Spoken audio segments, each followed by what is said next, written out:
অনেক রোগী আছে যাদেরকে মানে শুরুতেই বলতে শোনা যায় যে, "স্যার আমার বউ তো দিচ্ছে না।"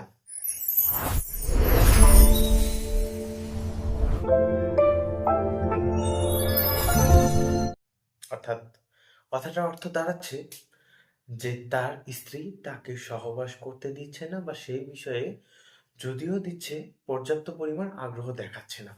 তো এই সমস্যাটা আসলে কেন হয়? তো এই সমস্যা হওয়ার যে মূল কারণ যদি আমি বলতে যাই, সেটা হচ্ছে তাদের মধ্যে বোঝাপড়ার অভাব।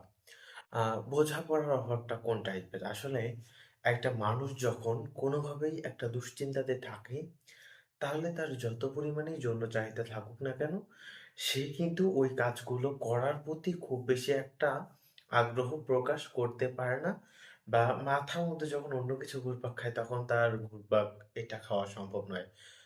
যারা অবিবাহিত আছেন বা সবেমাত্র বিয়ে করেছেন, আপনারা খেয়াল করে দেখবেন যে যখন দিনের মধ্যে বিভিন্ন মানুষজনের সঙ্গে থাকতেছেন, আপনাদের কোনো সমস্যা অনুভব হচ্ছে না। কিন্তু যখনই রাত্রে একাই থাকতেছেন, তখনই আপনাদের মনে হচ্ছে যে সহবাস করা প্রয়োজন বা একত্রিত থাকা প্রয়োজন, এটা কিন্তু মনে হচ্ছে।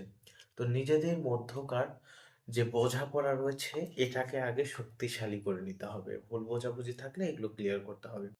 আবার অনেক ক্ষেত্রে দেখা যায় যে হচ্ছে অনেকের বয়স পার হয়ে গিয়েছে। সাধারণত মেয়েদের মেনোপজ যে পর্যায়টা রয়েছে, আ এটা আসে হচ্ছে তাদের ৪৫ বছর বয়সে। তো এই বয়সটাতে যখন এই জিনিসটা আসে, তো সেই ক্ষেত্রগুলোতে তো তাদের যৌন আগ্রহ ধীরে, ধীরে কমে যায়। দেখা যায় যে বাচ্চা যখন হয়ে যায়, যৌনিপথ অনেকটাই লুজ হয়ে যায়। সেই ক্ষেত্রগুলোতেও তাদের আগ্রহটা কমে যেতে পারে। এটা স্বাভাবিক।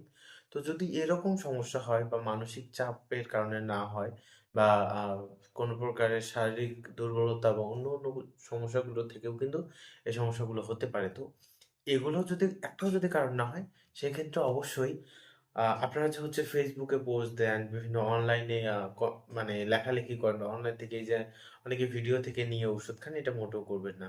আপনারা একজন ভালো চিকিৎসকের পরামর্শ নিবেন। আর যদি বিশেষ ক্ষেত্রে কোনো প্রয়োজন মনে হয় যে আমার সঙ্গে কথা বলা প্রয়োজন, আপনারা চাইলে সরাসরি স্ক্রিনে দেওয়া ফোন নাম্বারে কল করবেন।